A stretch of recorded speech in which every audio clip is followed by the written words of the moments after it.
Amigos, welcome one, welcome all. It's time for another exciting edition of, you guessed it, the show with no name on Vaughn Radio. And I think you know what time it is. It's time for liftoff. Let's go, people. 5, 4, 3, 2. You know the rest. 0. Ignition. Come on. Liftoff. Get on up. Liftoff. 30 minutes after the hour. Get up there. Come on. We got this. Get ready. Yes. Hold on to your hat. Strap on your seatbelt. Fasten your seatbelts. Hold on to your hat. Get ready for the ride of your life. The show with no name time on Vaughn Radio. It's the show with no name.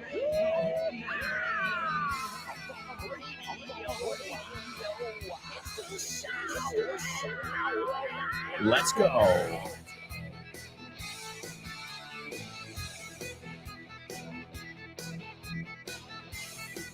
Welcome, amigos. That's for you, especially Anix, Chris Valrol, Nuria, and Tudani. They have all participated in our question of the week, and we'll be hearing from them on Friday's show. Remember, the question of the week is a weekly speaking exercise where you can practice perhaps the most important part of communication. Well, yes, listening is important too, but you listen every day. So now it's time to put it into practice and speak. And you can do that every Friday here on the show with no name. This week's question is, what's your most used or your favorite emoji? Yeah, what's your favorite emoji, your most used emoji? And why? Don't just say, I love hearts. Okay, but why? Maybe you're a loving kind of person. And remember to keep it at around a minute. You don't want it to go too far over a minute, because you should be able to introduce yourself and explain your answer in around a minute. You can record it on your cell phone, and you can send it to my email address, which is aalonso@grupovon.com. Write it down, Alonso. That's 2 A's at the beginning. Alonso@grupovon.com. Yeah. We look forward to hearing from you. And again, big shout out to Anix, Chris Valrol, Nuria, and Tudani, who I know we are going to be hearing from this coming Friday. Why? Because they're already in my soundboard. Ya estáis en la mezcla de en la mesa de mezcla, and ready to rock and roll. So if you're ready to rock and roll right now, why don't we kick things off with our first interactive section? It's called the Say What Soundbite. Get up. Say what? What?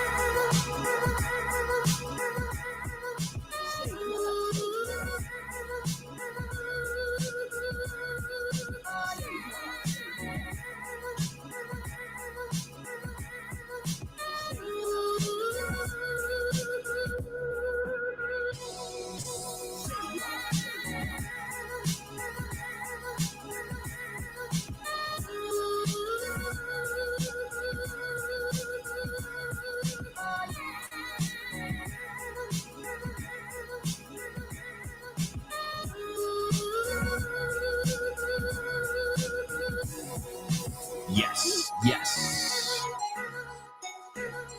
All right, folks, it's your Say What soundbite here.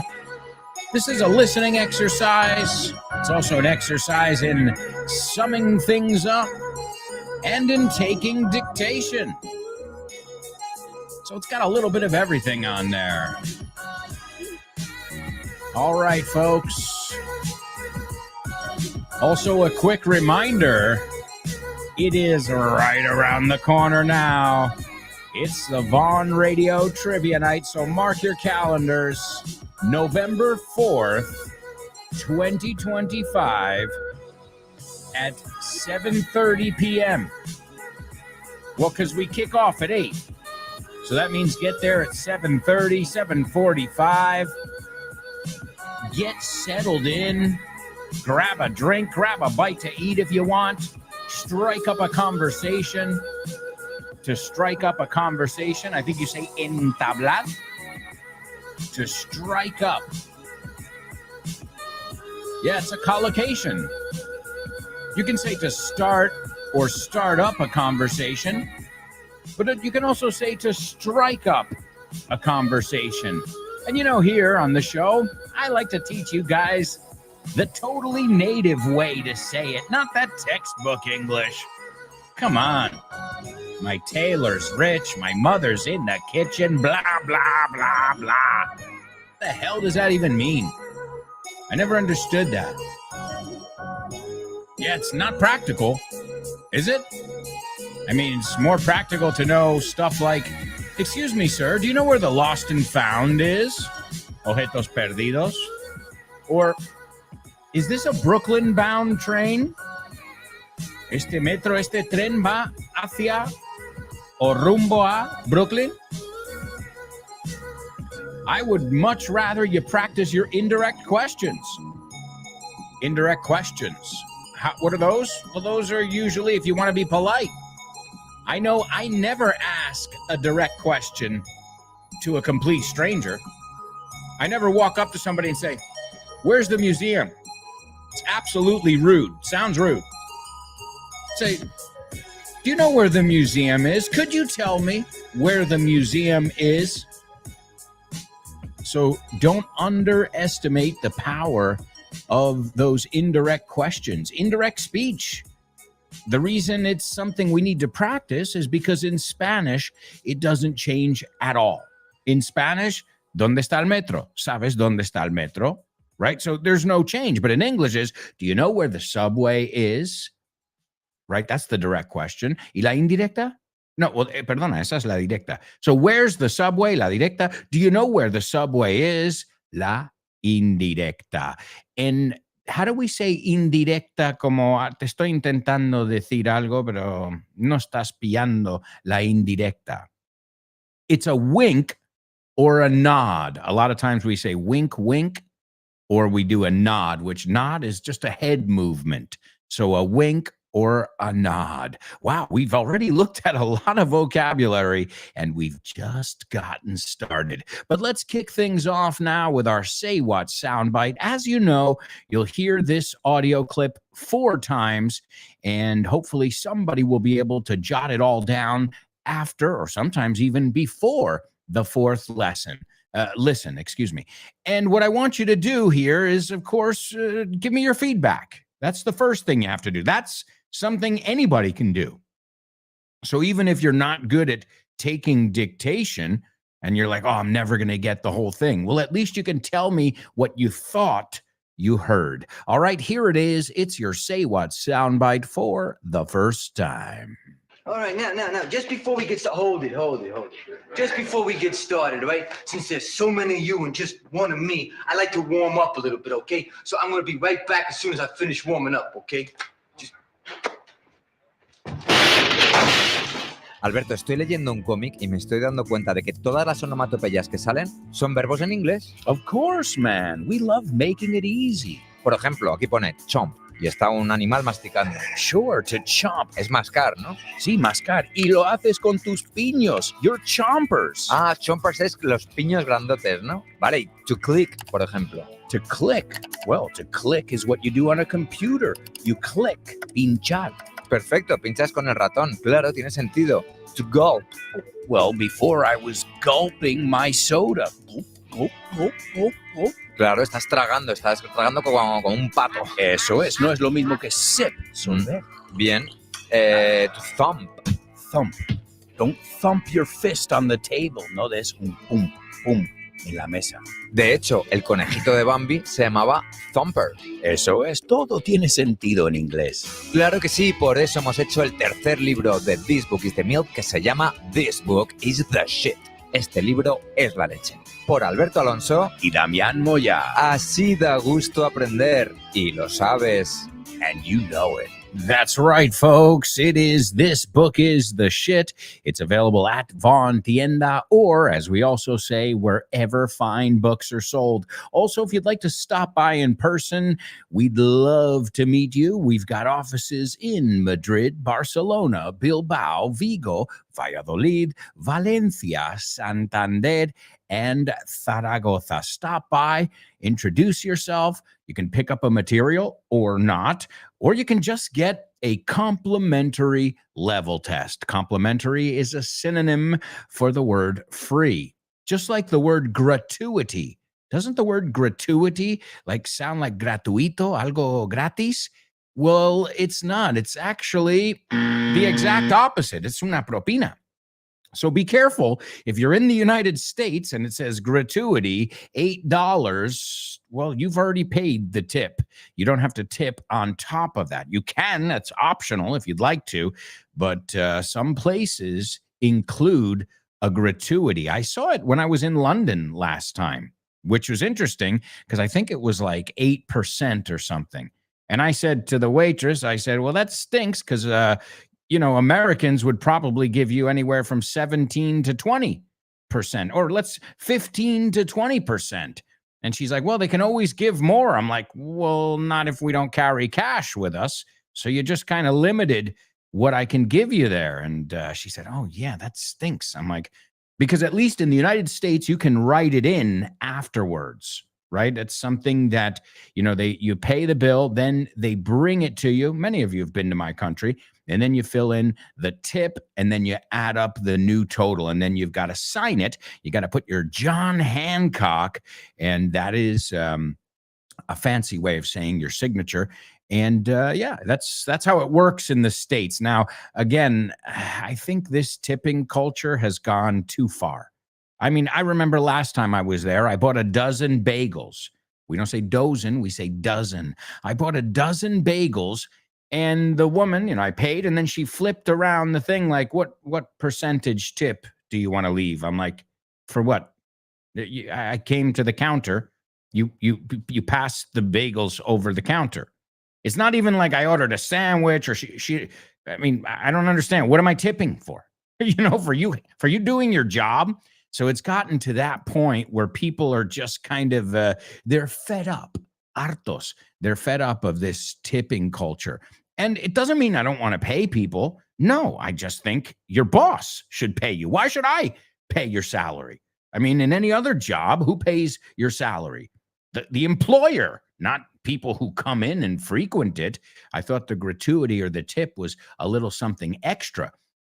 And I even remember one time where they had the 0 button. They had a piece of tape on it, so you couldn't press 0. You had to give at least 5%. And I'm like, isn't that abusive? I don't know. I think, again, it's okay tipping it. You're happy with something. You give somebody a tip, especially if you go to a place like Las Vegas where, okay, we're going to get you a good table here. Of course, somebody's taking care of you. You take care of them as well, right? Financially speaking. But somebody's doing what they were hired to do. Can I have a coffee? Let me get a coffee with milk. Okay. Hands it over the counter and says, okay, you want to tip me 5, 10, 15, or 20%? I'm like, for what? The coffee was already €5. What are we talking about here? Doesn't your boss pay you? And so it's a cop-out. Una mala excusa for the restaurant industry, the hospitality industry in the United States to pay their workers peanuts, pagarles muy poco, and let them depend on tips. And, just like everything, it's a pendulum, and it swings so far one way that people are like, okay, this is ridiculous. Well, normal people who apply critical thinking say, wait, what am I tipping for now? I mean, I got a tip to breathe?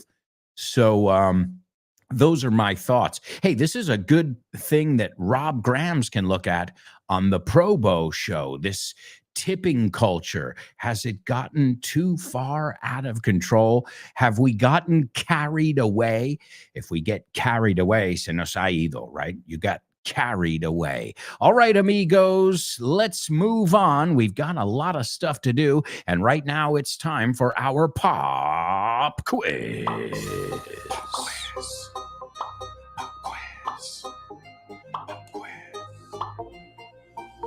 Pop quiz.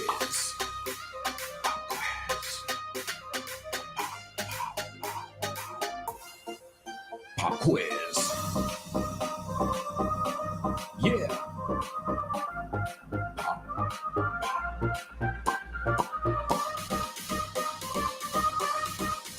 Let's go.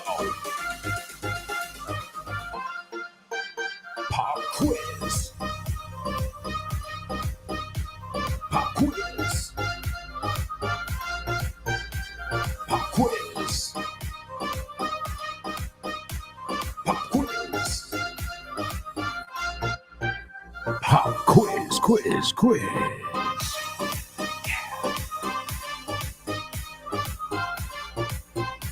That's right, my amigos. It is your pop quiz here on the show with no name. And I'll tell you what, folks, today's pop quiz is not coming from one of our Vaughn materials. I figured since Halloween is here and it is upon us, está aquí, it is upon us, I figured we could take a look at, or I should say, give a listen to one of the greatest ghost stories I've ever heard. Now, maybe it's just because I heard it at such a young age that it influenced me. But I remember hearing this with Mr. Hegner when we were in second grade. Mr. Hegner was our music teacher, and it's called The Golden Arm. Okay.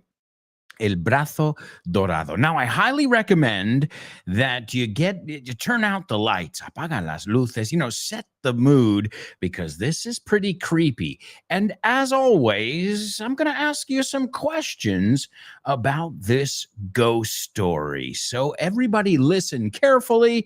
I hope you don't get too freaked out. Freaked out is another way of saying scared. This is The Golden Arm. And afterwards, as I always do in the pop quiz, I'll ask you a couple questions based on what you heard.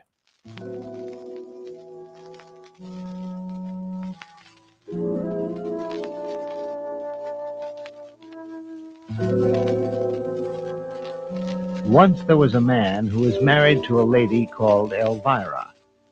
And Elvira had a golden arm. It was solid, shining gold. It ran from her shoulder right down to her fingers. Elvira was very proud of her golden arm, so proud that before she went to sleep at night, she would say to her husband, "If I happen to die, promise me you'll bury me with my golden arm." And he always said he would. Night after night she would ask him, and night after night he would promise.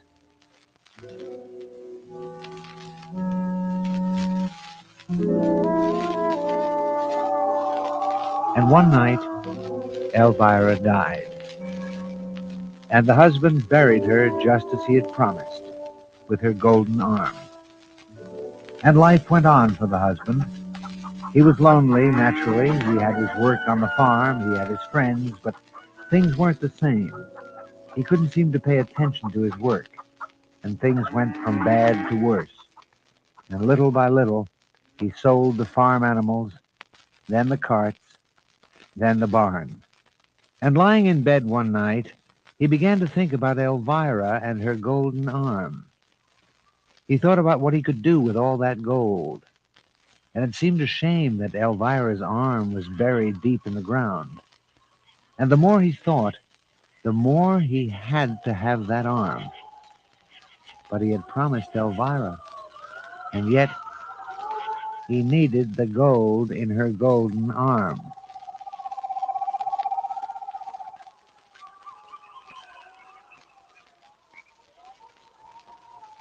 At midnight, he got out of bed, dressed in his warmest clothes because it was bitter cold outside. He took his lantern and a shovel, There was no moon, and he walked in the black night to Elvira's grave, the lantern shining on the road in front of him, making shadows that half scared the man to death. And if he didn't want that golden arm so badly, he would have turned around and gone home, where it was safe and warm. He came to Elvira's grave. The ground was hard because of the cold, but he dug and he dug. The hole got deeper and deeper. The night became colder and colder. And he finally reached Elvira's coffin.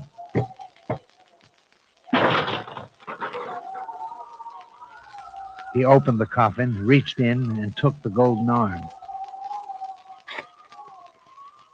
He covered up the coffin and fixed the earth around the grave so that no one would know what had been done. It began to snow and hail, and the wind got louder and louder as the man started back for home with the golden arm under his coat.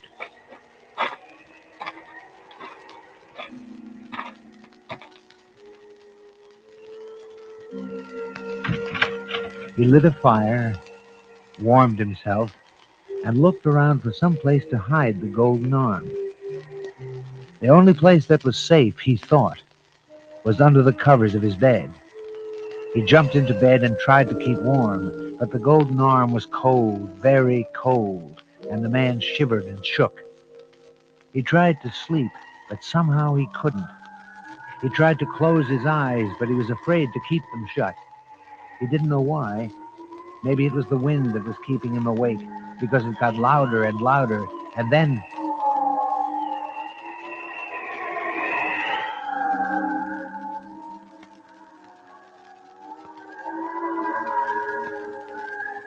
he heard a voice in the wind. It was calling, "Where is my golden arm?" Imagination, the man thought. It had to be because it couldn't be anything else. But he pulled the covers over his head. He didn't want to hear the sound, or was it a voice? What was it saying? "Where is my golden arm?" He got out of bed to make sure. He looked out towards the road. He could hardly see it from his window. It was so dark out, but the wind carried a voice saying, "Where is my golden arm?" He went to the door to listen, to be sure. And he heard it. "Where is my golden arm?" And he looked into the cellar, and the voice called to him, "Where is my golden arm?" And the man shook and shivered, and to be safe, he went back to bed. And he still heard the voice coming from all around him, from the windows, under the door, under the bed, from the closet. And it cried and called and howled, "Where is my golden arm?" And then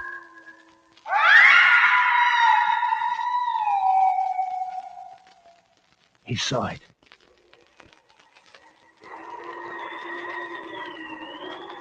"Where is my golden arm?" At the foot of his bed. And it jumped right at him. "You've got it."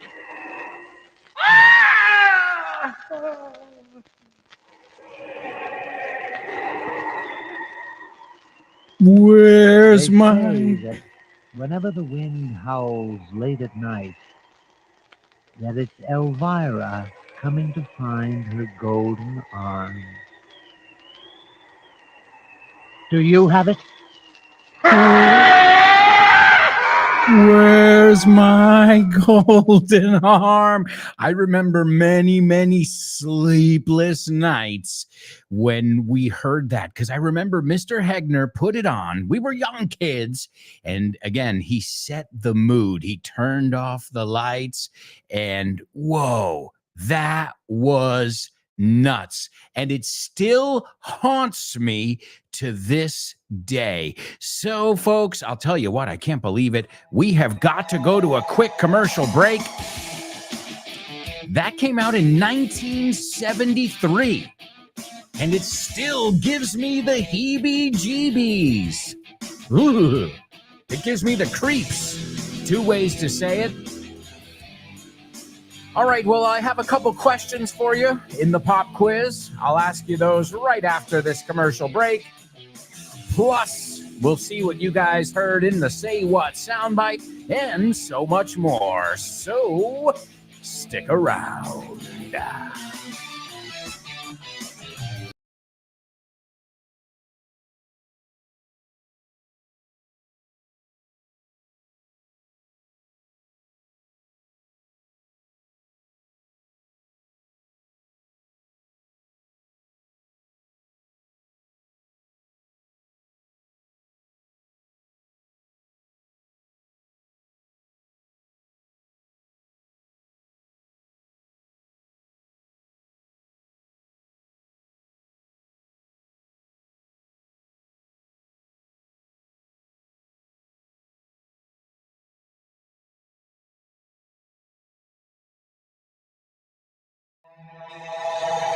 Hey, amigos, welcome back.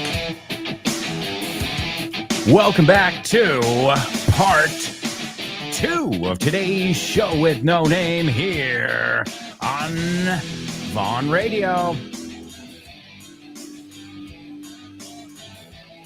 Just a quick reminder, folks, you've only got a few hours left to take advantage of these special deals we've got going on right now in the Vaughn world. You can get a 60, not 16, 60, 60, 60, a 60% discount on the curso online de autoestudio de inglés. It's originally $99. You can get it for under $40. $39.60. Wow. What a deal. You've also got the Curso de Inglés Online Advanced, originally $350, and now you can get it for $140. 140 euros. And this is only till the 31st of October, Halloween 2025. I would definitely seize the opportunity. Seize, como agarrar, aprovechar. Do you know how we say carpe diem? Carpe diem. Okay, but another way? Seize the day.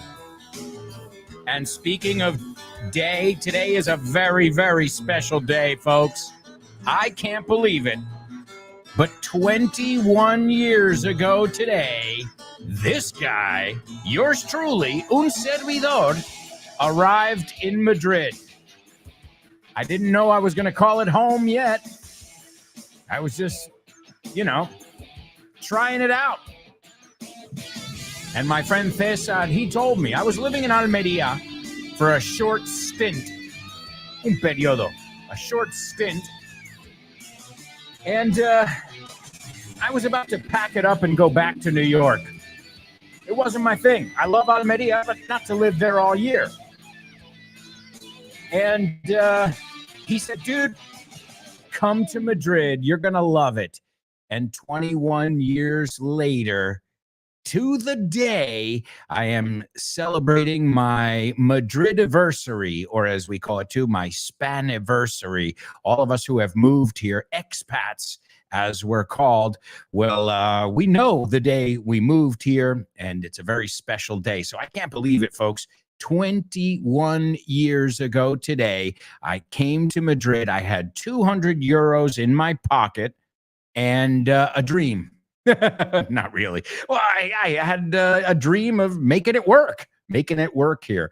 And 21 years later, well, I've been doing this radio show for 16 years. I've been doing so many other things. I've written 5 books. I've been on countless TV and radio programs. I've worked with some of the most famous celebrities. And I've just met some of the most amazing people. And when I say that, I don't mean celebrities. I mean you guys. So thank you to another 21 years.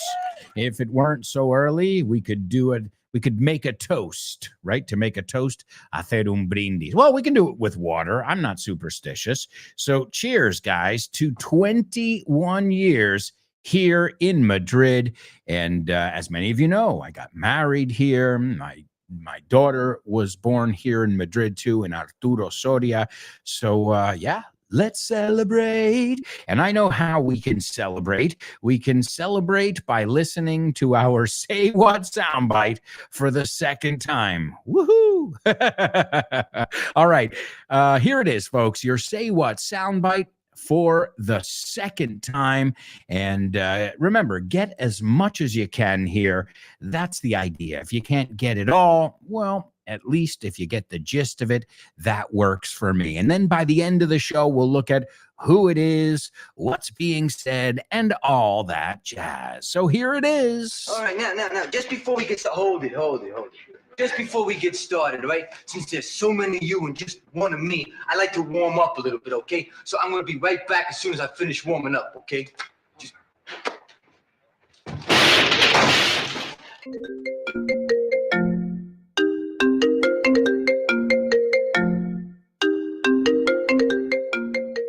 Hey, Damian, what's crack-a-lackin', buddy? Hey, Alberto, I was planning to do some sports this week. What about playing baseball? Ooh, baseball. I love it. But I'm not sure yet. Can we touch base next week? Touch base. Estamos en contacto, ¿no? Hablamos en algún momento. Yeah, okay. Let's touch base. Okay, what about basketball? Do you want to play basketball? Oh, man, I love basketball. It's one of my favorite sports. But I don't know if I can this weekend because I've already got plans. Oh, man, that's the way the ball bounces. That's the way the ball bounces. Así están las cosas, ¿no? Así bota la pelota. Así bota la pelota. That's the way the ball bounces. I love that expression. Okay, what about tennis? Do you want to play tennis? Well, I love tennis, but I'm not really a good player. If you don't mind playing with a novice, the ball's in your court, buddy. La bola está en mi campo, ¿eh? La pelota está en mi tejado. All right. Do you want to play some soccer? Sure, I'd love to play some soccer or football, as you call it. What time do we kick off? Perfect. We're kicking off at 9. Are you available? Sure, but I might have to play some golf before with some friends. It's par for the course. It's par for the course. Es lo normal, ¿no? Es lo normalito, lo que se hace. Mhm. Okay, what about billiards? Do you like playing billiards? Yeah, but right now I'm behind the 8 ball. I'm behind the 8 ball. Estás detrás de la bola 8, como que llevas las de perder. Yeah, wow, a lot of idiomatic expressions here. Muy buenas expresiones. Si es que así da gusto aprender inglés con un profe como Alberto y un poquito de creatividad, tienes This Book is the Shit. El mejor libro para aprender inglés que te has echado a la cara in your life.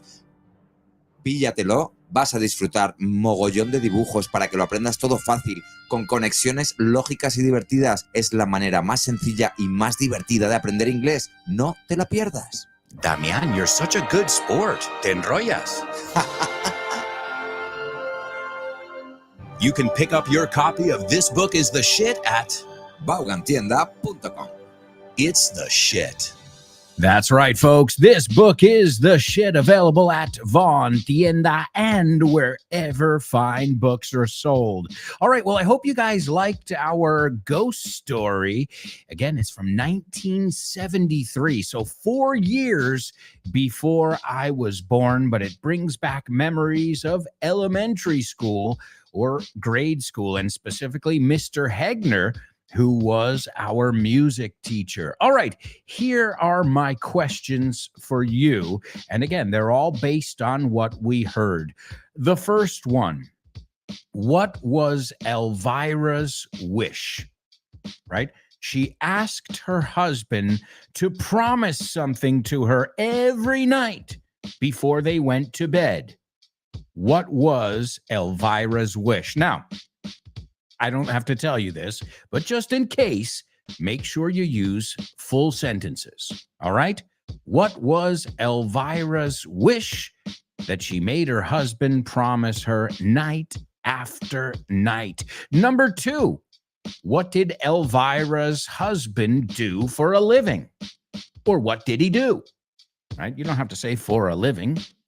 So what did Elvira's husband do? ¿A qué se dedicaba?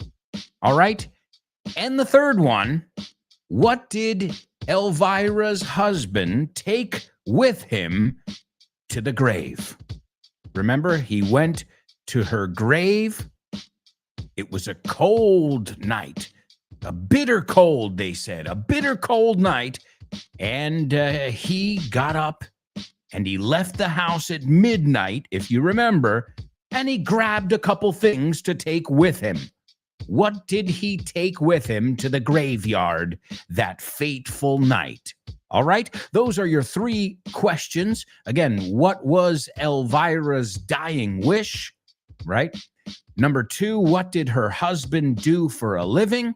And number 3, what did he take with him when he went to the graveyard that fateful night? All right, there you go, folks. We'll see if you were paying attention. I think they're relatively easy. And, well, we'll see. I think also you probably, knowing you guys, knowing your level, I imagine that you guys got maybe 90, 95% of what was said, if not everything. I mean, also the guys, he spoke really clearly, right? All right, let's go on over to our chat room and see how you guys are doing on the Say What soundbite as well, because that's Say What soundbite. Oh, man, that is a voice that many, many people from the United States would recognize, especially people from the generation before mine. Yeah, I would say the generation before mine, but we still know who this was. And, well, I won't say anymore. Let's see what you guys have to say. Let's see. Chris Valrol checking in. She says, morning show with no namers. I'm going to spend a little time with you all today. Awesome. Great to have you with us. There's Born to Iron Man checking in. He says, hello, friends. I know you're chomping at the bit, buddy. Yeah, you're chomping at the bit to get to our spelling bee. To chomp at the bit, morirse de ganas.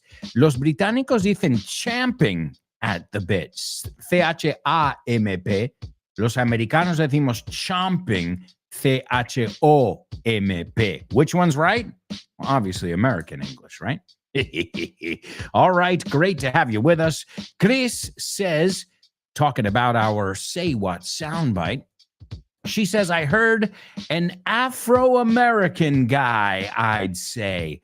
Well, he isn't Afro-American, but he's got a very specific accent. You know what I mean? So he's got like this kind of Italian, kind of Brooklyn kind of thing going on. Italian-American Brooklyn. But he is not Afro-American. But hey, I asked you for your opinion. So then she says, he seems to be in a hurry. Parece que tiene prisa. Good. He's telling someone he wants to warm up a bit first and that he'll be back ASAP. Excellent. Now, remember this. We don't say ASAP in English. I know you say ASAP. We don't. We say ASAP or ASAP, but we don't say ASAP. Okay? O lo decimos las letras o es ASAP, empezando con el sonido de la A en inglés, A. And he mentions a woman. I don't know what's going on. Let's see. Does he? Nope. I don't see a mention of a woman here. All right. Nope. There's no mention of a woman, but great job, Chris. Excellent. And she says, but I could hear a loud noise, a shot. or I can tell you what happens at the end there. What happens at the end is this person punches the door. Okay, there are two restroom doors, and he punches them both. I think it's him trying to act tough to scare these guys away, right? Para espantar a estos tíos. Because it seems like, no, it doesn't seem like. There are a group of guys, I'll tell you a little bit about what's going on. There are a group of guys ganging up on him. O sea, metiéndose con él, pero en grupo. To gang up on. Buenísimo este phrasal verb.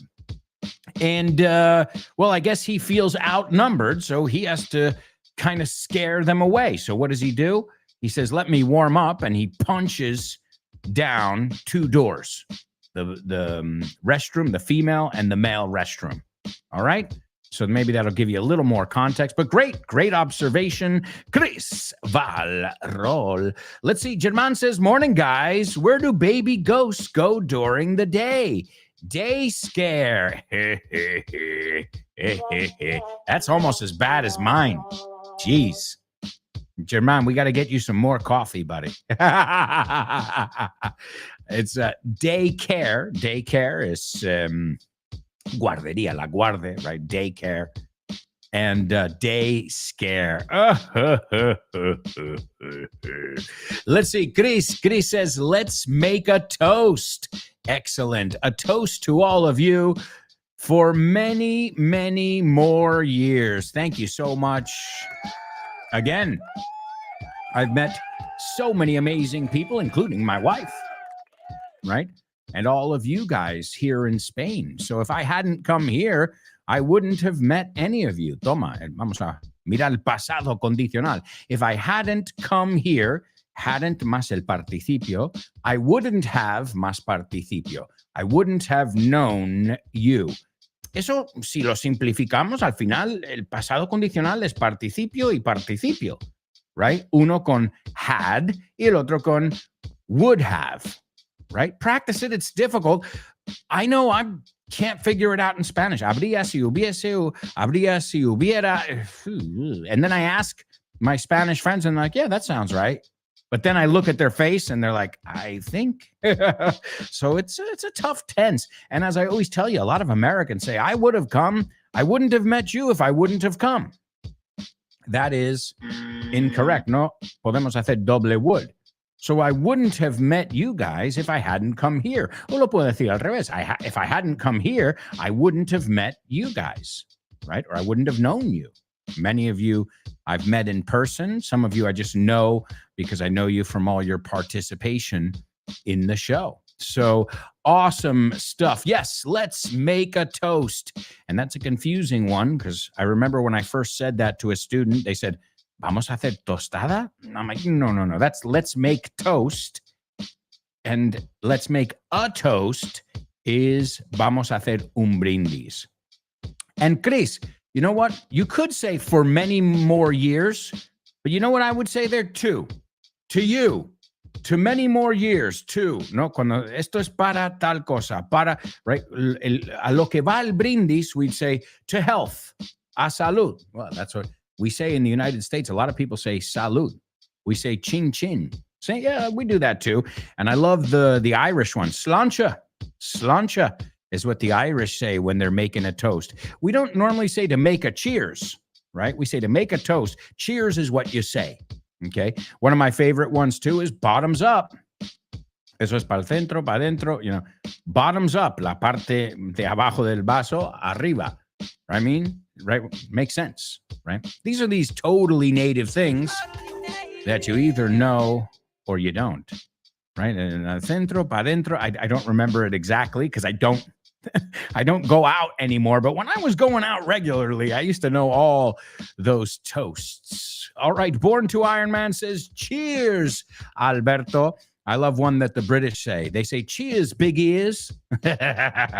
Cheers, big ears.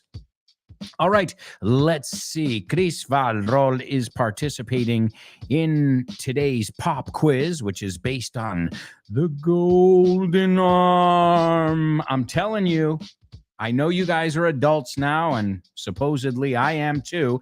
but I had many, many sleepless nights, tossing and turning, thinking about Elvira coming back for her golden arm. I mean, that's really powerful. A couple sound effects and the narrator. Wow, I love his voice. I love the narrator's voice. It's simply spellbinding. Te hechita, right? All right, let's see. Chris says, she made him promise. Hey, wait, that sounds like Rajoy. She made him promise. Promise con ISE. She made him promise to bury her with her golden arm. That's right. Another way to say promise is to vow. Right? I promise to do this. I vow. De hecho, cuando haces el intercambio, yo me prometo hacer tal, tal. En una boda, it's called your wedding vows. Do you say promesas? I always forget that word. Let's see. Vows. VOW is the word. Juramento, yeah. But votos, that's what you call it, right? Los votos, to exchange your vows. But a vow is another word, an easier word for promise. You want to know why? I've heard a lot of people say promise. I get it, porque dices ISE, tiene que ser ice. So it's promise. She made him promise to bury her with the golden arm. That's right. And the word bury is a homophone there too. Bury. What else sounds like that? Strawberry, raspberry, right? Berry is baya o fruta del bosque. But it also sounds like enterrar. No es una U, sino como una E, bury. Right? She's going to bury the berry in the garden, and hopefully she'll grow a berry tree. And she'll be very, very hungry. No, please don't say berry. También. I remember with Roberto Leal, you guys know him probably from the show, what's it called? Pasapalabra. And he used to say, I'm berry, and I used to go to the fridge and grab berries. Every time he said berries, porque tenía frambuesas, tenía blueberries. And he was like, tío. I'm like, pues deja de decir berry, and te traigo berries. A little trick. If you don't want to say very, because you say berry, and I get it because la V y la B, right? In Spanish, there's no difference. You can say really, and you'll sound even more totally native. So I'm really hungry. Vamos a intentar eliminar very directamente because I've heard it mispronounced more often than not. So let's replace it with really. Another one where I always tell people, don't say children. Why? You can say kids. Y así nunca dices, he has 4 childrens. He has 4 kids. Y te ahorras 3 sílabas además. Let's make it easy for ourselves. So, all right. The next one, he grabbed the golden arm from the grave. Oh, no, that wasn't the question, though. The question was, what did he bring with him, or what did he take with him when he went to the graveyard? He didn't have the golden arm when he left his house, right? That's what he was going to get. So what did he take with him? All right. Well, he took a shovel. A shovel, that's what you dig with, right? And dig is an irregular verb. Every day I dig. Yesterday I dug. Lately I've dug. So it's D-I-G, segunda columna, y tercera D-U-G. Es un verbo irregular. So he grabbed a shovel, a lantern, and he put on some warm clothes because it was bitter cold outside, right? That's another way of saying very cold, or really, que ya no vamos a emplear la palabra very más. And then the next one, she says, I missed what he did to earn a living. Well, they said something about him working on the farm. So what did he do? He was a farmer. And then when she died and he was down on his luck, right? To be down on your luck is tener mala suerte. It's another way of saying unlucky, right? He didn't have a pot to piss in, que lo vimos esta semana. no tenía ni un duro. Things went from bad to worse, como dijeron en el audio, de mal en peor. Well, he had to start selling things off. And to sell things off is venderlos a precio, porque hay que venderlos, right? To sell off. So I don't remember, he had to sell off some of the animals, maybe the cattle, they said. He had to sell off a wagon. I don't remember, but a lot of the supplies that he had around his farm, he had to sell them off to be able to get money. So awesome job, everybody. Where's my golden arm? Now, let me ask you guys, do you have a favorite ghost story? Or maybe a favorite Halloween movie? You can let us know in the comments. And yes, Ghostbusters counts.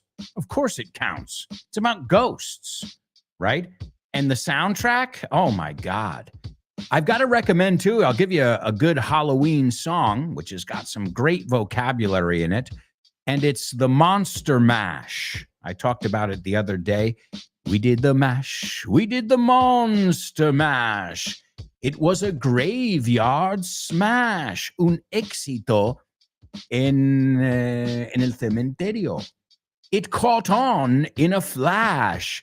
Se hizo popular en un plis-plas. My daughter loves that song, and she learned all that vocabulary from it. So remember, we're not just entertaining ourselves, listening to some of the classic songs from Halloween, but we're also learning. In fact, the other day, my daughter said, "What does ookie mean?"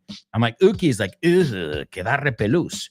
They're creepy and they're kooky, mysterious and spooky. They're all together ooky. You know it, the Addams Family. Their house is a museum where people come to see them. They really are a scream. Sería a scream. Que son un buen rato, son la leche. They really are a scream, pero tiene ese doble sentido. All right, folks. We are halfway through the show. We've got tons of stuff to cover, so stick around.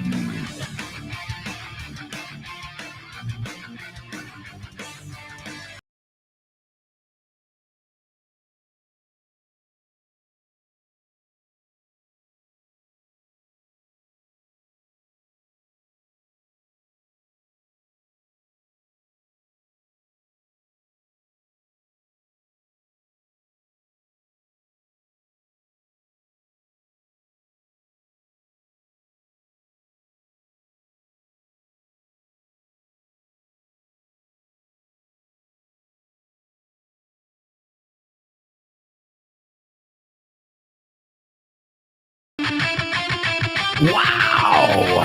Welcome back. You guys are a scream. Me parto con vosotros. Lo paso genial. Sois la leche. They really are a scream, the Addams Family.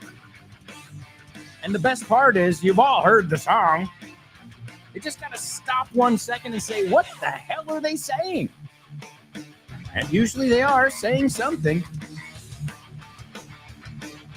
All right, folks, don't forget to continue to listen to Vaughn Radio after today's program. And you can continue to learn with Ale in Speaking with Confidence. After that, you've got my buddy Rob Grams and the Lunchtime Show. You can learn to speak English with Ruby. What a great communicator she is. And then you've got the totally zen, you say thin, we say zen, the Zen Master, Julia Linares, Jules Linares. And her program, Let's Get Random, followed by the most random program on Van Vaughn Radio. It's Dave Boys and the Salad. A man of many voices. And then you've got Kyle Miller. He's always got a couple challenges up his sleeve on Drive Time. Crack open a beer or a cocktail with Chris in Frankly Speaking. You've got Richard Vaughn Live, Jessica Fernandez, and the Hour to Empower, the Pro Bowl Show with Rob Grams, and No Excuses with Fitz. All right, amigos, let's kick things off with Homophones on the Show with No Name. Homophones, homophones on the show with no name. It's homophones time, cause homophones rhyme. They sound the same on the show with no name. The show with no name. Homophones on the show with no name. Cause homophones time, cause homophones rhyme. They sound the same on the show with no name. The show with no name. The show with no name. The show with no name.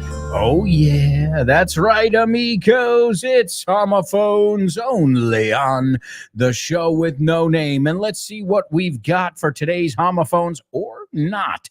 Now, as always, I want to know if you know the words, and then I want to know if they sound exactly the same or not. All right, the first word is guerra. Okay. Guerra. I know you've seen the word. It's not a difficult word. The question is, do you know how to pronounce it? So guerra, I mean, it can also be figurative, no? It doesn't have to be with soldiers and guns and trenches, trincheras. You know, it can also be un conflicto, right? Entre personas, right?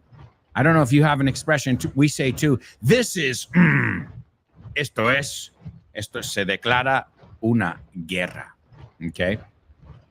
It's also a very famous, speaking of narrations, like the one we heard today, Orson Welles, of the Worlds. So you've seen the word many, many times. My question is, how do you pronounce it? All right. And the second word is the past tense of the verb to wear. Okay. So usar, llevar puesto. So it's usó, llevó puesto. Just be careful. I've heard a lot of people say, I use glasses. Then my next question is, for what? To dig? Para cavar? What do you use them for? So that's a false friend. We don't normally say I use them. I use a hat every day. Yeah, okay. What do you use it for? To collect money on the subway?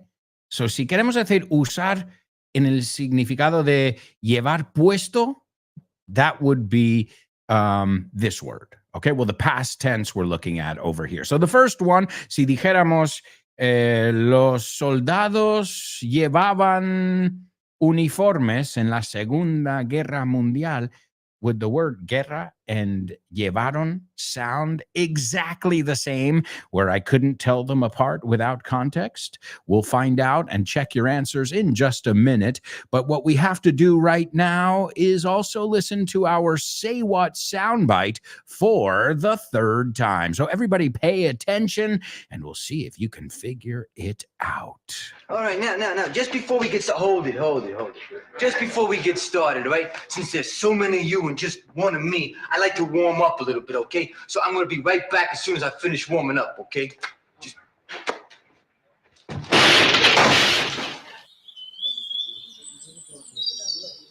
Listen carefully. Can you hear that? No. Listen closer. I'm not talking about the birds chirping.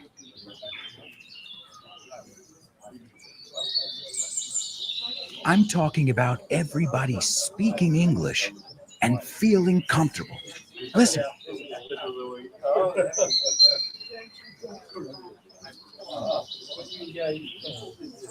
This is what it's like at Vaughntown, a peaceful place where you can really learn English and lose your inhibitions. There's a reason it's one of our star programs. Vaughntown, lose your fear of speaking English. If you want more information about this immersive experience, go to grupovaughn.com or give us a call 911-385831. Lose your fear of speaking English and express yourself with clarity at Vaughntown. That's right, folks. It's Vaughntown. And if you want to find out more information about Vaughntown, about Disney Vaughn English, about our group classes, our private classes, or even just want a free level test, feel free to reach out. You can reach out via social media. Also at our website, grupovon.com. You've got a contact us area. And also you can stop by in person if you're in Madrid, Barcelona, Bilbao, Vigo, Valladolid, Valencia, Santander, or Zaragoza. All right, let's go on over here to our chat room. We've got Born to Iron Man. He's got the two words, and he says they sound alike. All right, you sound pretty sure there. Yeah, well, sometimes people put, I think, I'd say, yo diría, but he says, yeah, they sound alike. German gives us the two same words, and he agrees. So I've got two super students saying, yeah, Alberto, these words definitely sound the same. All right, well, let's say them together. Let's use the sentence I gave you before. The soldiers in World War II wore uniforms. Let me say that again. The soldiers in World War II wore uniforms. Do they sound the same? Absolutely, positively. Yes. Yeah. Hey, it's a good way to remember it. So let's conjugate that verb. Every day I wear clothes. I hope so. Yesterday I wore clothes. And lately I've worn. And that word worn is a great word too, because worn is desgastado, right? Worn is also tired. I'm worn, I'm tired. Rock can be worn as well. Erosionado, gastado, desgastado. Y si lo piensas, tiene sentido. Es algo que se ha llevado, ¿no? Mucho tiempo y se desgasta. So wear, wore, worn. And it's a great one to know, because as I said, it doesn't just mean llevar puesto. If we know that participle, then we also know how to say una frase muy, muy común en inglés. I'm worn out. Estoy desgastado, cansadísimo, worn out. Fijaos cómo lo pronunciamos. I'm worn out. I'm war, suena como guerra. I'm worn out. I'm worn out. Lo mismo que oímos en el say what soundbite. I'm going to warm up. Warm up. ¿Qué pasa? Esa última sílaba se une siempre con la preposición. All right, it's a good way to practice them if you say them aloud. Don't ever practice warm up, sino warm up, worn out, right? Y más nativo cuando lo unimos. Nosotros lo unimos así naturalmente. So I'm just pointing it out to you. So when you practice it, you try and put it together, that syntax, the way we do, the same way I'm trying to imitate you guys when I speak Spanish. And sometimes it works, and sometimes my daughter says, Daddy, no. All right, excellent job, Born to Iron Man and German. But now it's time to move on to real review. First of all, what went through my mind is how stupid am I to actually volunteer for this? Real reviews. Real reviews found online. Real Reviews. Thanks, Mom. It was unbelievably painful. I always put my mom to work when she comes here. Every time she's in Spain, I'm like, Mom, come here, come into the studio. I want you to record some things for me. All right, amigos, today in real reviews that I get from the internet, as you know, I scour the internet to scour, S-C-O-U-R. I scour, restregar, registrar, peinar. It's another way of saying to comb. I scour or comb the internet to find real reviews. And today we are going to, should I pronounce it in the Spanish way or the British way? Ibiza. Ibiza. I'm not saying which club, but we're going to a mega club in Ibiza, and we're going to read some reviews about that club. The first one says, the music was repetitive. Well, techno, electronic music tends to be that way, right? It is a bit repetitive. Then the person goes on to say, only the light show was good. Now, here's my complaint.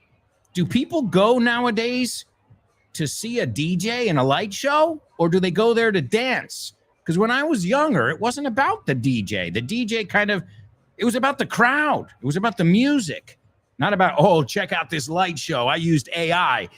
That's cool. That's visual art is great, but we didn't need it back then if we had some good mixing. So I feel now, it's become more about that, about let's see the stage show, mega star DJs, and the crowd is just sitting there with their phones in their hand. That's pretty sad. Yeah, because then they're not dancing. If your phone's in your hand, you're not dancing. In fact, there was a video that went viral last week of, I think it was David Guetta, the famous DJ, and he was in Ibiza, and not one person was dancing. It looked like an episode of Black Mirror. Everybody had their cell phones out, and I was like, oh, God. Oh, yeah, but the light show looked awesome. Okay, but if you want to see a light show, you don't have to spend $50 and, go to a club. I don't know. So the music was repetitive. Only the light show was good. How sad.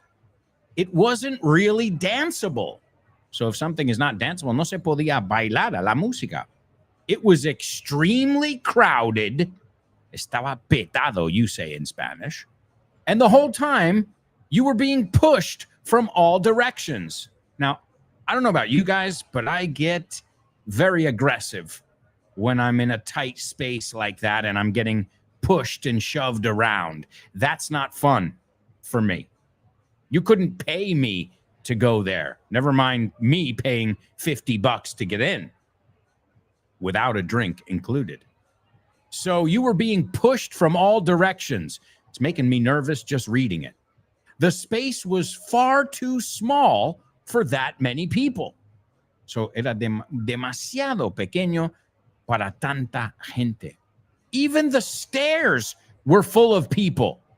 So wait, this sounds like a fire hazard, right? People should not be crowding the stairs and, places where you need to exit in case of a fire. So that sounds like a violation of fire code there. Dangerous, in fact. So even the stairs, las escaleras, were full of people. So moving around was impossible. So you basically had to stay in one spot and then just get pushed and shoved from side to side. This sounds like a total nightmare. Forget my golden arm. This sounds like a nightmare. It was very uncomfortable, to say the least. A bottle of water cost 15 euros. I think it's just advertising. Es todo publicidad. And all they want is to sell as many tickets as possible without caring about the quality at all. En absoluto. We couldn't stay more than 2 hours. Wow. That sounds like a nightmare more than a nightclub. All right, let's see. We've got some more. Same club. After visiting the club yesterday, yeah, we don't say the disco. We say the club. It's short for nightclub. So after visiting the club yesterday, I have to share this review. From great expectations, grandes expectativas, came a terrible disappointment. Disappointment es un defraude, una decepción. The fact that the club is overpriced, and thanks to that, no one drinks, is just a consequence of the owner's indifference. So we've heard that twice now. Overpriced. So you're paying a lot of money. But again, I don't mind paying a lot of money if I'm getting a spectacular filet mignon with a view of the French Riviera. Charge me.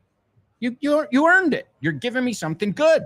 But if I'm going to a place where I can't dance, I'm getting pushed around, and I feel like cattle, vacuno, well, don't overcharge me, because then I'm going to feel like an idiot. And nobody wants to feel like a fool. Nobody wants to be played for a fool. I don't care how much money you have, right? So the person says, the fact that the club is overpriced, it's another way of saying expensive, and thanks to that, y gracias a eso, no one drinks. Nadie pide copas. It's just a consequence of the owner's indifference. Su pasotismo. Le da igual. A drink for 25 euros is a mockery, even for people who have money. So una copa, we don't say a cup, we say a drink. Even for people with money is a mockery. Una burla, una mofa. Okay, a mockery. Some great words we get from people when they're pissed off. Even for people who have money. Lo que acabo de decir, aunque tengas dinero, no me times, por favor. The space is absolutely uninteresting. As we said the other day, run of the mill, que no destaca nada. An ordinary hall, and a hall is una sala, without any ideas. Oh, man. The atmosphere is also nothing. Cero. Okay, the atmosphere, el ambiente, because people don't drink, and you know it.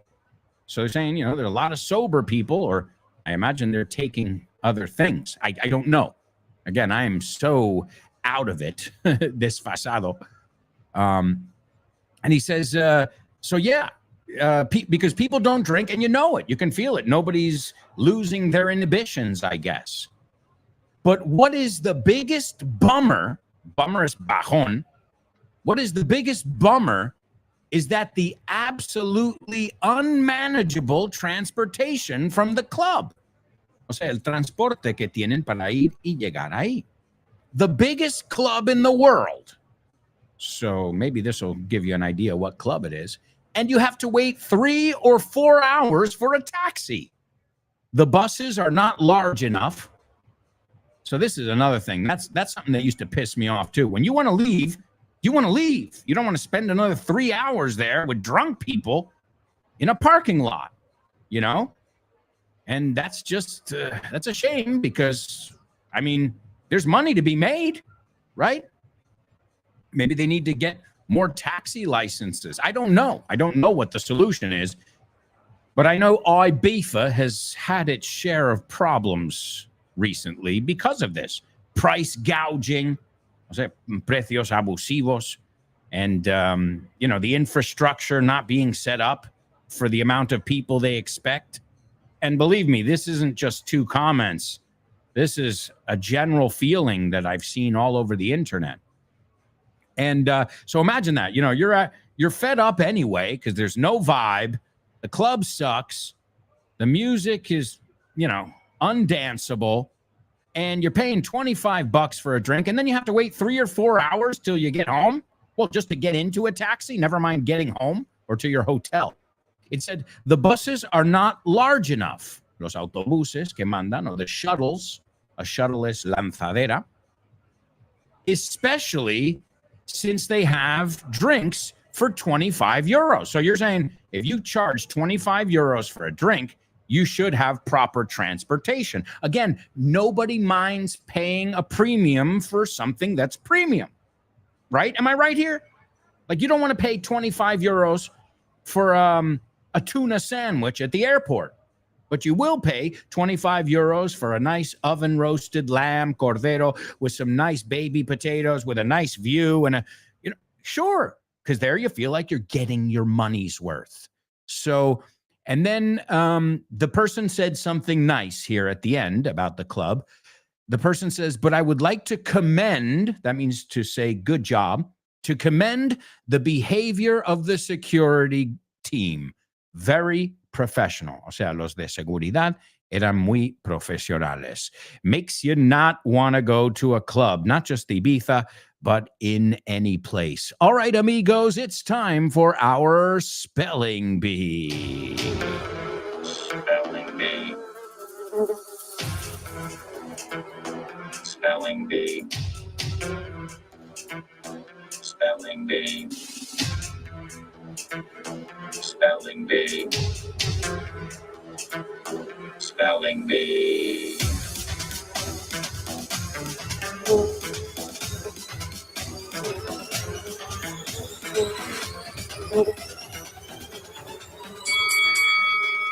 All right, here we go, amigos. This is our spelling bee here. Let's go through round one. I am going to fly through it. Here we go. The first one is NIGHTCLUB space FIRE. The second one is BUCHAREST, comma, space ROMANIA. The third one, FIREWORKS, space ACCIDENT. The fourth, GOODBYE,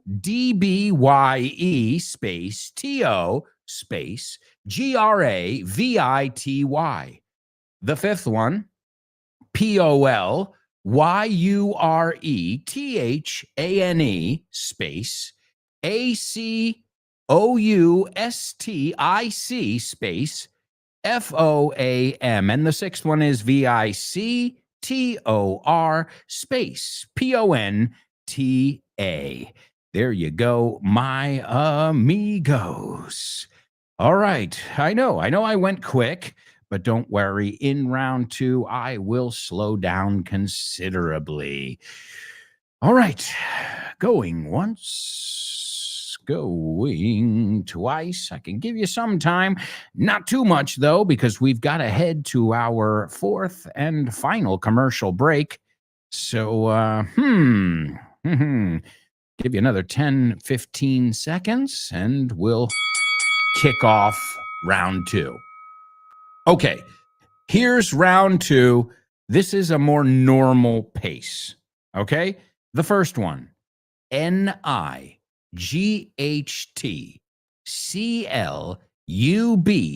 space FIRE. The second one is BUCHAREST, comma, space ROMANIA. The third one is FIREWORKS,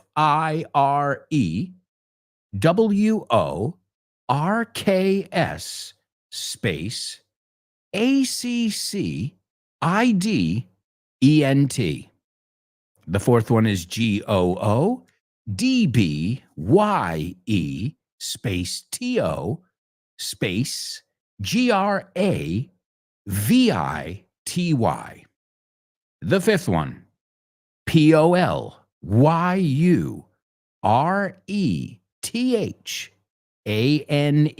space ACOUSTIC, space FOAM. And the last one is VICTOR, space PONTA. Ladies and gentlemen, we'll be right back with the fourth and final part of today's show. So stick around.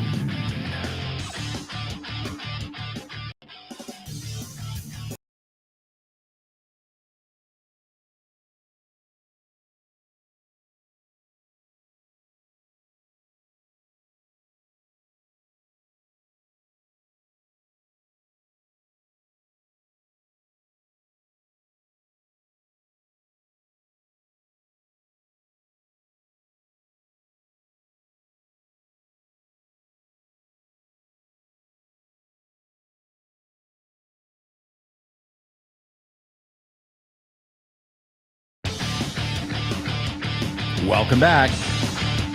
Welcome back to this, the fourth and final part of today's show with no name. Thank you so much for joining us today and every day. A couple reminders. Vaughn Radio Trivia Night is right around the corner, November 4th, 2025 at 7:30 p.m. All right, 7:45. Don't get there at 8. You'll be late. 8:01. We're starting. I don't care what Kyle says. I'm running the show. Yeah, because Kyle's like, give him another 5 minutes, 10 minutes. This is Spain. No. Guys, my sleep is non-negotiable.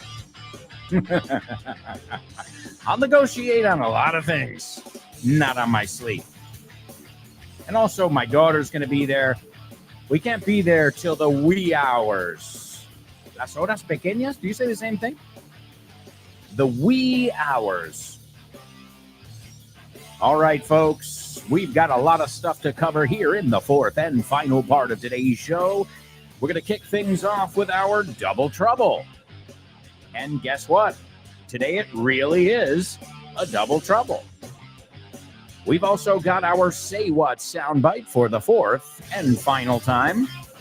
We'll check our spelling bee answers. We've got movies, jokes, famous birthdays, and Name That Lyric. All up ahead. And then stay tuned for Speaking with Confidence with Ale and all the other amazing programs on Vaughn Radio. Folks, it's time for Double Trouble. Yeah. Double trouble, baby. Yeah, you know what time it is. Give it up. Double trouble. I said double trouble. Double trouble. I said double trouble. All right, amigos, here is today's Double Trouble. We'll see if you guys recognize it here. It's a word, I don't know if we've looked at it too much. All right, well, here it goes. ¿Te crees que eres tan hábil? Hábil o, what's another word for it? Hábil o suave? Okay, hábil o suave? Okay, habilidoso, profesional, suave. Okay. So, ¿te crees que eres tan hábil, tan profesional, tan, what was the other word? Pues eso, suave o hábil. Pero ese suelo es muy resbaladizo. And it's not slippery. I'm sure if you're a Bon Jovi fan, you might know Slippery When Wet. You know where he got the name of that? Obviously, it's a sexual innuendo, right? To double entendre. But also when you go on certain bridges in the United States, right? Certain portions of the road, it says slippery when wet. So, ojo. But this is a synonym for slippery. So, ¿te crees que eres tan hábil, tan suave, tan profesional? Pero ese suelo es muy resbaladizo. And I don't want very. Use really. Why not? It's easier to pronounce, right? All right. That is your double trouble. You've got to use the same word twice as always. Also, let me give you the Say What soundbite.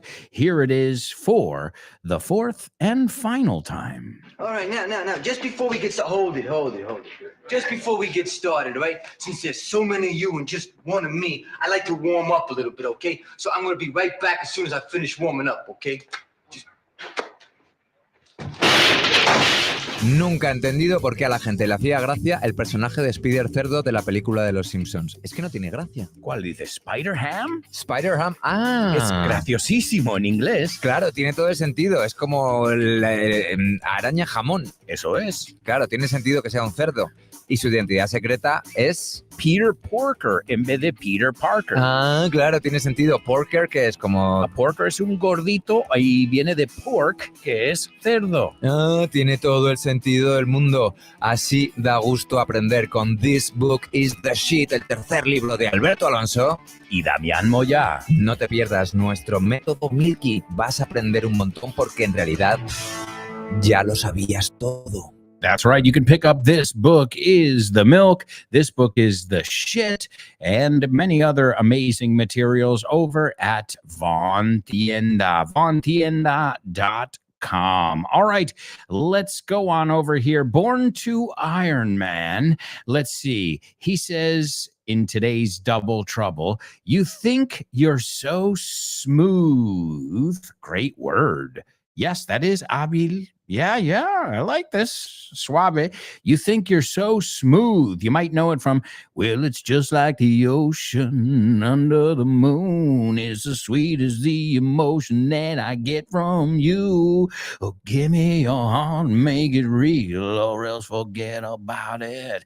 Great song with Carlos Santana, if I'm not mistaken. So you think you're so smooth, but that floor is really smooth. I like it. I'm going to give you an applause there because it is a great synonym. But smooth is not slippery. Smooth is liso, right? Parejo, liso. Also, it's fácil. Oh, how did the exam go? Smooth, right? Sin, without any bumps. It wasn't bumpy. It was smooth. So I like it. The first one is definitely a synonym for the word I'm looking for, but the second one, but excellent. Really, really excellent. So you think you're so smooth, but that floor is really smooth. We're almost there. I like it. Let's see. German says, you think you're so tricky, but that floor is so tricky. The only thing is tricky would not be liso. Well, liso wasn't the original word. The original one, resbaladizo. So, All right, let's see. Wait. Born to Iron Man says, I'm not done. I've got some more for you. He says, you think you're so slick, but that floor is way slick. Yes. No, cuando alguien se cae también o alguien hace algo que es un poco torpe, you're like, nice job, slick. O sea, de forma irónica. That's right. The word is slick. Slick. Excellent. Which, as you said in the first one, a synonym is smooth. Oh, that was smooth. That was slick. Vaya arte. Vaya, qué bien lo has hecho, eh? That was slick. But also, slick can be slippery. In fact, they call it an oil slick. A ver cómo lo traducen. An oil slick is una fuga de petróleo. Why? Because it's slick. It's slippery. So there you go. Excellent job. He didn't get it on the first go, but he came back because he was almost there. And he goes, all right, I got a synonym for you. And that's the one we were looking for. So you think you're so slick, but that floor is way slick or really slick. Excellent job. And it's not pronounced like sleek. Sleek, S-L-E-E-K, is elegante. Oh, have you seen that sleek new restaurant? Yeah, sleek. S-L-E-E-K. Esto es S-L-I-C-K. Excellent job. I am impressed. All right, we've also got to check our spelling bee words. And let's see. Born to Iron Man, taking a stab over here. The first one is correct. The second one's correct. The third one's correct. The fourth, fifth, and sixth one. Nice job. All right, so what did all these words have in common? Well, I can tell you right now. Today, in the year 2015, there was a fire in a nightclub. So number one was nightclub fire. Incendio en una discoteca. Where did it take place? It took place in Bucharest, Romania. We say Romania, not Romania, Romania. So it took place, tuvo lugar, in Bucharest, Romania, which was number two. Number three was fireworks accident. Yeah, well, pyrotechnics. They're used sometimes, right? When a band is doing a gig, as we said, a lot of DJs now use visual effects. So it was a fireworks accident. The group that was playing was called Goodbye to Gravity. That was number 4. Goodbye to Gravity. Number 5, polyurethane acoustic foam. Now, this stuff is extremely flammable, and the rest is history. And number 6, Victor Ponta. Now, Victor Ponta was the prime minister of Romania when this happened, and he was forced to step down. So there was negligence, not just on behalf of, on behalf of the owners of the club, but also the authorities, the local authorities, and it even went to the government. So that was the prime minister who stepped down. And sadly, in this nightclub fire, which took place in Bucharest in 2015, 64 people lost their lives, or as we say, there were 64 casualties, and more than 147 people were injured. So there you go. Excellent job in our spelling bee, Born to Iron Man. All right, folks, it's time to move on. We're going to the movies. Name that movie.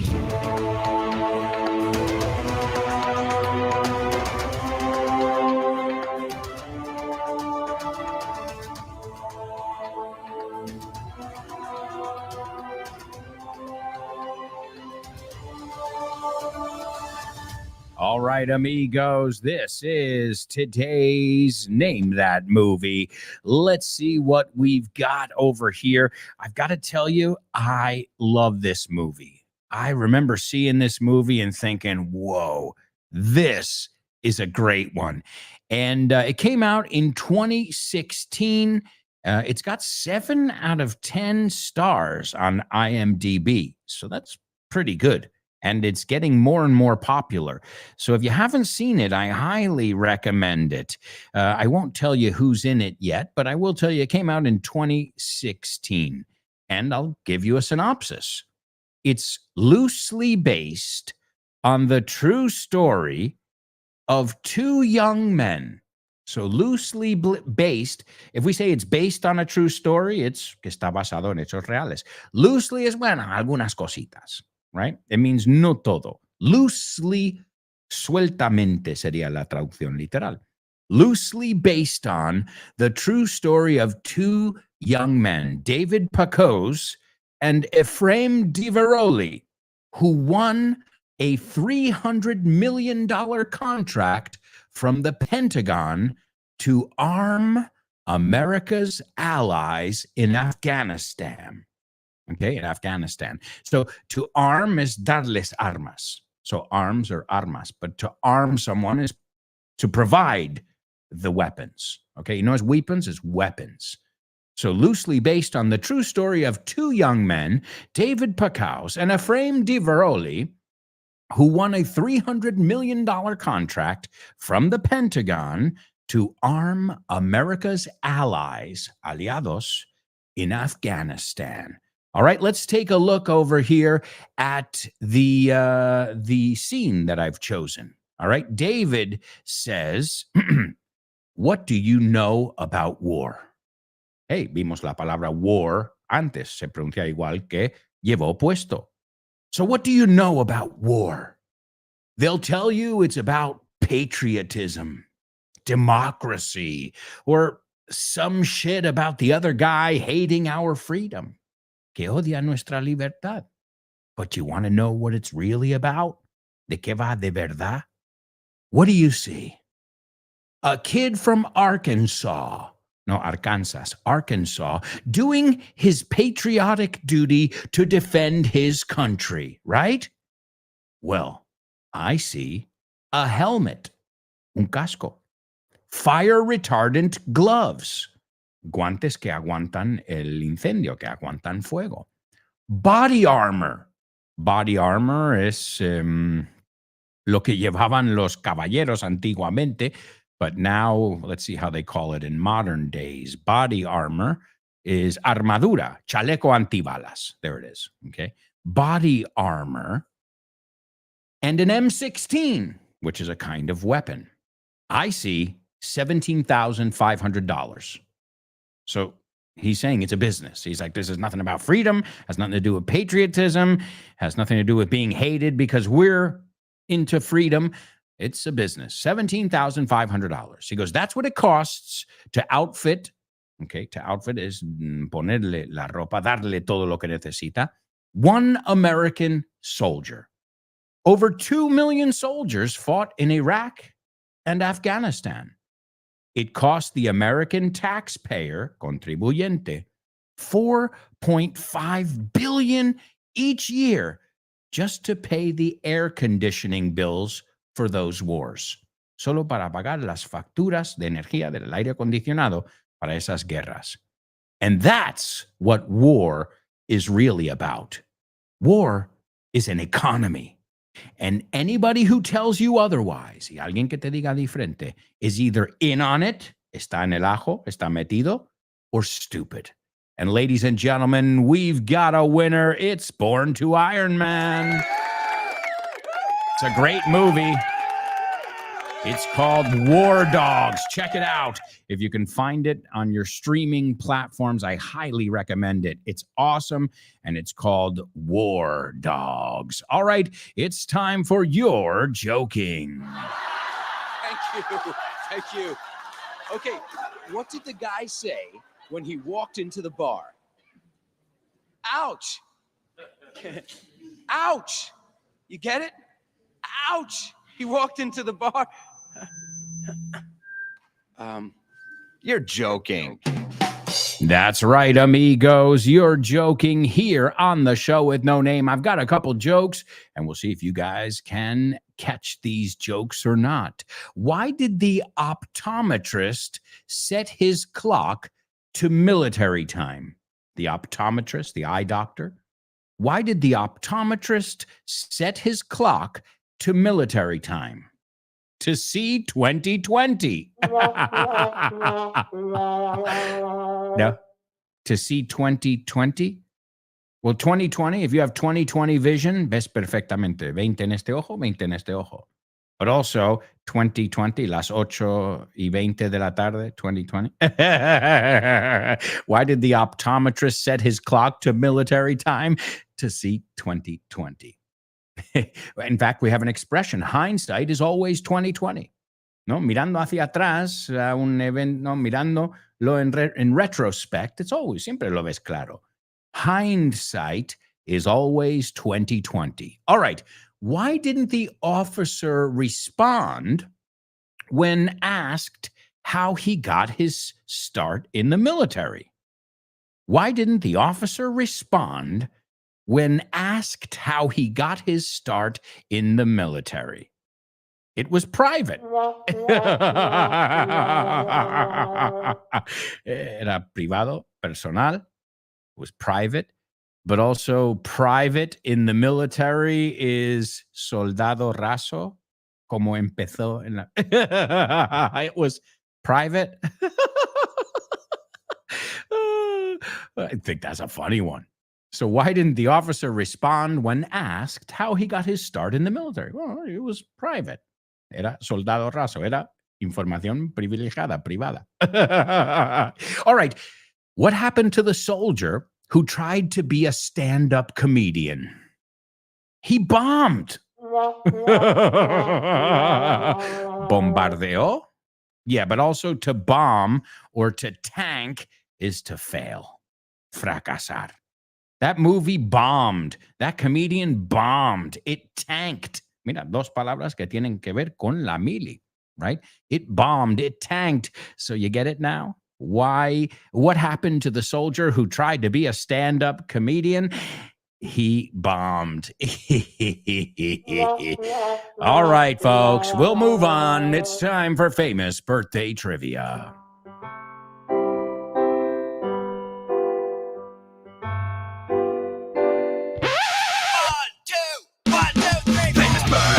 For you. Famous birthdays, birthdays for me. Famous birthdays, birthdays for everyone on the show with no name. Oi, oi, oi. Birthdays for him. Famous birthdays for her. Famous birthdays, birthdays for everyone on the show. All right, let's take a look at today's famous movies. Famous birthdays. This person was born in 1957, and wow, what a talented actor. I've got to say, this guy is probably in the top 10, not just because he's talented, but he's done so many good movies. He's really had a good agent, I believe, who has guided him well, because some actors are really talented, but then they make bad choices. And you're like, why did you do that movie? I needed the money. Well, this guy doesn't seem like he ever did that. And well, he was in A Few Good Men, speaking of soldiers and the military. He was also in Grumpy Old Men. Oh, I get it. His agent only signs him up for movies that have the word men in it. No, well, also he was in The Usual Suspects. Oh, he was really good in The Usual Suspects. He was in Casino. He was in End of Days. He was also in The Marvelous Mrs. Maisel and War Dogs. Oh, wow. You mean today's Name That Movie? That's right. He was in it. Number 2, this American singer, songwriter, and model. She was the lead singer of the group Jefferson Airplane and the spin-off band Jefferson Starship. You might know, we built this city. We built this city on rock and roll, and nothing's gonna stop us now. But I've got to say, I'm a bigger fan of the earlier stuff. That was Jefferson Airplane, White Rabbit, When the Truth is Found to Be Lies, and Don't You Want Somebody to Love? And now you'll see why I chose today's Double Trouble, because her last name is Abil, or Resbaladizo. And her first name is Gracia. All right. And last but not least, this American actor was born in 1945. He became famous playing Arthur Fonzarelli. The Fonz, they called him, on the sitcom Happy Days. That was from 1974 to 1984. He played like a tough guy, like a greaser, you know, un chulillo. And, well, he's been in so many other movies. He was in Scream, The Waterboy, Click, Night Shift, but he will always be known as Arthur Fonzarelli, a.k.a. The Fonz. Hey, what are you talking about? I'm a tough guy here, you know? All right, number 1 in today's famous birthday trivia, Kevin Pollak. Number 2, Grace Slick. Ya sabéis qué significa su apellido, Grace Slick. And number 3, Henry Winkler, who played the Fonz. And that's going to bring us to today's Say What soundbite. This is Henry Winkler playing the Fonz. And what happened was, well, these guys are ganging up on him. And he's trying to kind of show them, I'm a tough guy. Stay away from me. And so he goes, right now, just before we get started, antes de comenzar, now hold it, espera, he says, just before we get started, right? Since there's so many of you, como sois tantos, and just one of me, I'd like to warm up a little bit, okay? So I'm going to be right back as soon as I finish warming up. Así que volveré en cuanto termine de calentar, okay? And then he punches the 2 doors down, and they all run away. So here he is, the classic character from Happy Days, Arthur Fonzarelli, the Fonz, played by birthday boy Henry Winkler. All right, now, just before we get started, hold it. Just before we get started, right? Since there's so many of you and just one of me, I like to warm up a little bit, okay? So I'm gonna be right back as soon as I finish warming up, okay? All right, a nice round of applause. Born to Iron Man, you got it there at the end. The famous birthdays. That applause is for all of you. Thank you so much for rocking and rolling with me. We're going to say goodbye with White Rabbit by Jefferson Airplane. This song is amazing. We're going back to the 60s right now. Boom, boom, boom, boom, boom, boom. Grace Slick. She really was slick. All right, my amigos, we'll be back tomorrow. with more. I promise. Ciao for now. Boom, boom, boom, boom, boom, boom, boom.